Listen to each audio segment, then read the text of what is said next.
नमस्कार दोस्तों, मैं लालजी कुमार जेनेक्स एजुकेशन पे आपका स्वागत करता हूं। आज मैं एक बहुत ही इम्पोर्टेंट टॉपिक लेकर आया हूं जो मौद्रिक नीति से रिलेटेड है। ठीक है, मौद्रिक नीति आप लोग बहुत बार सुने होंगे, मॉनेटरी पॉलिसी।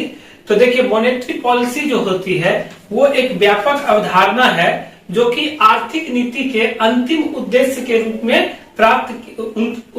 रूप में यूज किया जाता है। इसको जो है प्राप्त करने के लिए मौद्रिक नीति, केंद्रीय बैंक जो है ये क्या करता है कि मौद्रिक नीति के माध्यम से ब्याज दर का नियंत्रण करता है, निवेश का प्रवाह करता है और जो अर्थव्यवस्था में मुद्रास्फीति की दर है वो आदर्श बनी रही, इन सब चीजों के लिए जो आरबीआई द्वारा या किसी भी देश की केंद्रीय बैंक द्वारा मौद्रिक नीति का घोषणा की जाती है। ठीक है, तो अभी हम लोग इंडिया के मौद्रिक नीति के संदर्भ में समझेंगे मॉनेटरी पॉलिसी का।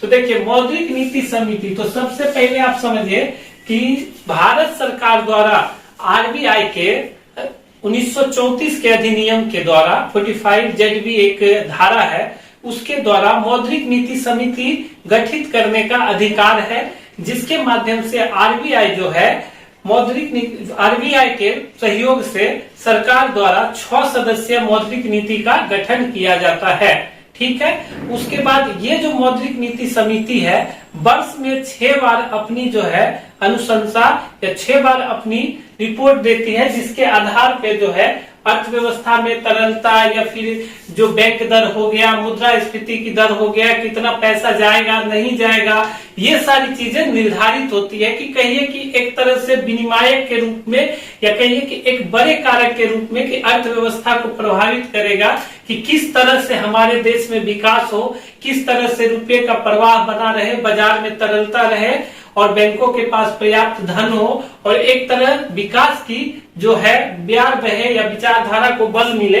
तो देखिए, सबसे पहले हम एक एक करके देखते हैं। आरबीआई अधिनियम की धारा 45 ZB, ये याद रखना है। आरबीआई की अधिनियम कब आया था? आरबीआई अधिनियम 1934 में आया था। तो आरबीआई अधिनियम 1934 की धारा 45 Z के साथ केंद्र सरकार द्वारा 6 सदस्यीय मौद्रिक नीति का गठन किया जाता है। तो ये भी आपसे पूछा जा सकता है, यहाँ 2 क्वेश्चन बनते हैं कि आरबीआई द्वारा जो है मौद्रिक नीति जो किसके द्वारा गठित किया जाता है? तो सरकार के द्वारा गठित किया जाता है। कितने सदस्य होते हैं? तो 6 सदस्यीय समिति होती है। तो ये 2 चीज याद रखिएगा। आरबीआई गवर्नर, जो प्रेजेंट आरबीआई गवर्नर होते हैं, जैसे अभी जो है शक्तिकांत दास है, तो ये अभी मौद्रिक नीति समिति के अध्यक्ष हैं। ठीक है, तो जो आरबीआई का गवर्नर होगा वो मौद्रिक नीति का समिति का अध्यक्ष होगा। उसके बाद मौद्रिक नीति का एक प्रभारी डिप्टी गवर्नर होगा, कि मतलब इसके अलावा भी अगर आरबीआई का गवर्नर जब उपस्थित नहीं हो तो एक प्रभार के रूप में डिप्टी गवर्नर को नियुक्त किया जाता है। उसके बाद केंद्रीय बोर्ड द्वारा नामित बैंक का एक अधिकारी। तो देखिए, 3 इधर से हो गया, जिसमें आरबीआई के तरफ से 3 लोग हैं। उसके बाद जो है एक हो गया केंद्र सरकार द्वारा नियुक्त 3 व्यक्ति। तो ये 3 व्यक्ति कैसे होते हैं? 3 व्यक्ति होते हैं कि जो साहित्य अर्थव्यवस्था के क्षेत्र में, वित्तीय सेवा के क्षेत्र में ज्ञान रखते हो और खासकर वो निष्पक्ष टाइप के व्यक्ति हो कि किसी पक्षपात से जुड़े हुए नहीं हो। ठीक है, 2014 से पूर्व जो है आरबीआई ये मौद्रिक नीति समिति 8 बार वर्ष भर में जो है मौद्रिक नीति की घोषणा करती थी, जबकि 2014 से साल भर में अब 6 बार मौद्रिक नीति की घोषणा की जाने लगी। तो मौद्रिक नीति की घोषणा वर्ष में 6 बार द्विमासिक आधार पर किया जाता है। लक्ष्य जो है इसका वित्तीय स्थिरता, समावेशी विकास हासिल करना, कम और स्थिर मुद्रास्फीति। जैसे आप लोग पढ़ते होंगे कि क्रॉनिकल, दर्पण या कुछ भी चीज पढ़िए तो वहां देखते होंगे कि मौद्रिक नीति में आप देखेगा repo rate, reverse repo rate, bank rate, SLR, CLR, ये सारी चीजें जो होता है दिया हुआ रहता है। तो असल में उसी को हम लोग मौद्रिक नीति के अस्त्र के रूप में या उन्हीं सब चीजों को मौद्रिक नीति के अंतर्गत रिजर्व बैंक द्वारा या मौद्रिक नीति समिति द्वारा घोषित किया जाता है, जिसके माध्यम से आगे जो है बाजार में तरलता, मुद्रास्फीति की दर, निवेश, ये सब चीजें निर्धारित होती है कि सरकार और केंद्रीय बैंक द्वारा किस प्रकार की नीति का पालन किया जाता है। तो अब हम लोग देखते हैं कि मौद्रिक नीति के अस्त्र के रूप में क्या क्या चीज जो है लागू किया जाता है। और मौद्रिक नीति का जो उपकरण होता है, दो तरह का उपकरण होता है, जिसके माध्यम से जो है मौद्रिक नीति समिति जो है मार्केट, बैंक दर, ये सब सारा तय करता है। तो आइए हम देखते हैं कि कौन सा होता है। एक होता है मात्रात्मक उपकरण, क्वांटिटेटिव इंस्ट्रूमेंट्स, और एक होता है गुणात्मक, कलेक्टिव इंस्ट्रूमेंट।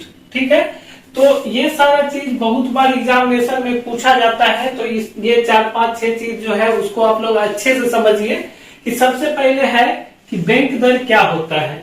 सब 2-3 चीज है। बैंक दर होता है कि आरबीआई द्वारा वाणिज्यिक बैंकों को जो दीर्घकालीन ऋण दिया जाता है उसको हम लोग बैंक दर कहते हैं।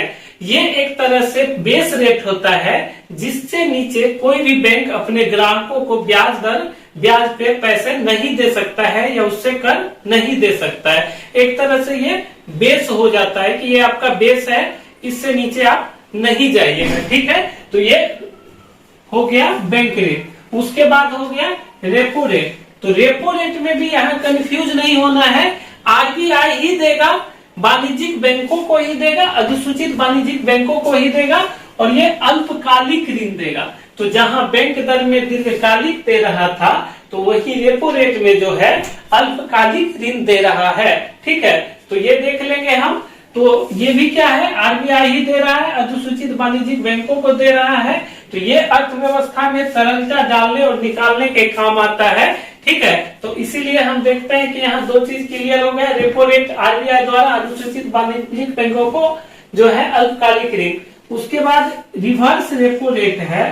तो आरबीआई क्या करता है कि वाणिज्यिक बैंकों से अल्पकालिक ऋण लेता है। एक तरह से जो बाजार में तरलता है अगर उसको निकालना हुआ तो रिवर्स रेपो रेट बढ़ा देता है, जिससे कि वाणिज्यिक बैंक आरबीआई के पास ही अपने पैसे जमा करवा देते हैं। तो रिवर्स रेपो में वाणिज्यिक बैंक जो है आरबीआई को अल्पकालिक ऋण देता है या आरबीआई लेता है। ठीक है, उसके बाद देखिए CRR। तो बैंकों का एक होता है कुल मांग जमा एवं समय देता, NDTL। ठीक है, नेट जो होता है केवल मांग एवं समय देता, इसका एक निश्चित प्रतिशत भाग आरबीआई के पास रखना होता है। NDTL का मांग समय एवं जो है निवल मांग एवं समय देता का निश्चित भाग आरबीआई के पास रखना होता है एक कस्टोडियन के रूप में, ताकि अगर भविष्य में किसी तरह की कोई बैंक में करप्शन हो जाए या बैंक बैठ जाए या बैंक को कठिन परिस्थितियों का सामना करना पड़े तो आरबीआई उसके माध्यम से हेल्प करेगा। यहाँ याद ये रखना है कि ये जो होता है नगद आरक्षित अनुपात CRR, इस पे आरबीआई कोई ब्याज नहीं देता है, और उसके बाद इसका जो दर है इसका निर्धारण भी आरबीआई के द्वारा किया जाता है।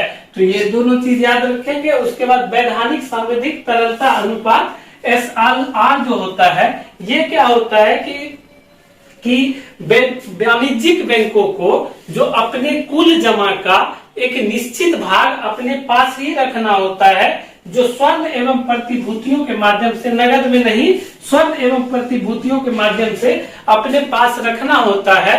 और ये क्या होता है, ये लगभग जो है इतना रकम होता है कि कभी बैंक को आवश्यकता पड़े तो इन सब के द्वारा बैंक जो है बैंकरप्सी होने से बच सके। उसके बाद एक चीज होती है खुले बाजार की क्रिया, ओपन मार्केट ऑपरेशन। तो देखिएगा कि इसमें क्या होता है कि आरबीआई द्वारा सरकारी प्रतिभूतियां, ट्रेजरी बिल एवं अन्य सरकार द्वारा स्वीकृत विपत्रों की खरीद एवं बिक्री की जाती है, जिसके माध्यम से आरबीआई जो है पैसा डालता है और निकालता है। तो यहाँ हम एक चीज ध्यान रखेंगे कि वैसा जो जिससे पैसा मार्केट में जाए, तो आप देखिए अगर बैंक दर कम करेगा तो क्या होगा, वाणिज्यिक बैंक ज्यादा लेगा कर्जा, तो इससे क्या होगा कि मार्केट में तरलता बढ़ेगा। वही बैंक दर अगर बढ़ा देगा आरबीआई तो वाणिज्यिक बैंक कम कर्जा लेगा, ग्राहकों को कम कर्जा देगा, और ये क्या होगा कि एक तरह से मार्केट से पैसा निकलने लगेगा। तो यही सारा चीज होता है। रेपो रेट में यही सोचिए कि अगर रेपो रेट बढ़ा देगा तो वाणिज्यिक बैंक कम ऋण दे सकेंगे, तो जिसके माध्यम से क्या होगा, कि अल्पकालिक ऋण कम होगा तो बैंक कम ऋण देगा, तो जिससे क्या होगा कि मार्केट से पैसा निकलेगा। और यही अगर रेपो रेट कम कर दिया जाए तो क्या होगा कि मार्केट में ज्यादा से ज्यादा पैसा होगा, क्योंकि बैंक जो है कम दर पर ज्यादा से ज्यादा ऋण लेंगे और ज्यादा से ज्यादा ऋण ग्राहकों को लाभ कमाने के लिए देंगे, जिससे पैसे जो है ज्यादा मार्केट में आएंगे। तो एक बार देख लेते हैं बैंक दर। आरबीआई द्वारा वाणिज्यिक बैंकों को दीर्घकालीन, रेपो रेट आरबीआई द्वारा अधिसूचित वाणिज्यिक बैंकों को अल्पकालीन, रिवर्स रेपो रेट आरबीआई वाणिज्यिक बैंक से अल्पकालिक ऋण लेगा। नगद आरक्षित अनुपात जो है बैंकों के कुल जमा का निवल मांग एवं समय देयता का एक निश्चित प्रतिशत आरबीआई के पास रखना पड़ता है। वैधानिक संविधिक तरलता अनुपात एसएलआर जो है व्यापारिक बैंक अपने कुल जमा का एक निश्चित भाग अपने पास स्वर्ण एवं प्रतिभूतियों के माध्यम से संरक्षित रखना पड़ता है। और उसके बाद खुले बाजार की प्रक्रिया आरबीआई द्वारा की जाती है, जहां सरकारी प्रतिभूतियां, ट्रेजरी बिल्स एवं अन्य विपत्र को जो है खरीदा बेचा जाता है। उसके बाद नवीनतम जो अभी मौद्रिक नीति आई है उसमें बैंक दर 5.6%, रेपो रेट 5.40 और ये रिवर्स 3.350, सीआरआर 4.50 और एसएलआर जो है ये 18% है। तो इसको आप लोग देख लीजिएगा। और एक क्वेश्चन हमेशा पूछता है कि जैसे सीमांत आवश्यकता, साख की राशि, नैतिक प्रभाव, तो ये देखिए एक तरह से जो आदमी को है ना कि सीमांत आवश्यकता की बता दिया, कृषि क्षेत्र में इतना ऋण का जरूरी है, उद्योग क्षेत्र में इतना है, या लघु मध्यम उद्योगों को इतना दीजिए, या जितना बैंक दे रहा है वो किस क्षेत्र को कितना देगा। जैसे रास्टिंग कर दिया कि कृषि को इतना, उद्योग को इतना, जो नवीकरणीय ऊर्जा को इतना। और एक तरह से बैंकों का नैतिक प्रभाव की प्रत्येक बैंक को जो है एक गांव को गोद लेना चाहिए, या किसी को साक्षर करना चाहिए, या किसी तरह का और भी नैतिकता भरी बातें करके जो बैंक को जिम्मेदार बताया जाता है, तो उसको हम लोग गुणात्मक कहते हैं। तो इसी में आप लोगों से एक क्वेश्चन पूछ देगा कि इनमें से कौन मात्रात्मक उपकरण का अंग नहीं है, तो इन तीनों में से ये दे देगा repo rate, reverse repo rate, खुले बाजार की क्रिया, साख की राशि या सीमांत आवश्यकता। तो इसमें जो इन तीनों में से एक रहेगा वो नैतिक, ये मात्रात्मक उपकरण का अंग नहीं रहेगा। तो इस तरह से हम देखते हैं कि जो मॉनेटरी पॉलिसी थी तो ये क्या था, कि अभी हम लोग देखें कि किस तरह से repo rate, reverse repo rate, CRR ये सब काम करता है, और किस तरह से ये जब पैसा डालना हो और निकालना हो तो सरकार की मौद्रिक नीति समिति इसे घटाती और बढ़ाती है। आगे के वीडियो में हम कुछ देखेंगे जो इम्पोर्टेंट बैंकिंग इंस्टीट्यूशन है, जो आगे चलकर भारत की जरूरतों के हिसाब से बने, उसको हम लोग देखेंगे। ठीक है, तब तक आप लोग अच्छे से वीडियो को देखते रहिए और ऐसे ही लाइक, शेयर, सब्सक्राइब करते रहिए, ताकि हम और अच्छा से अच्छा वीडियो आप लोगों के सामने ला सके। तब तक के लिए नमस्कार, जय हिंद।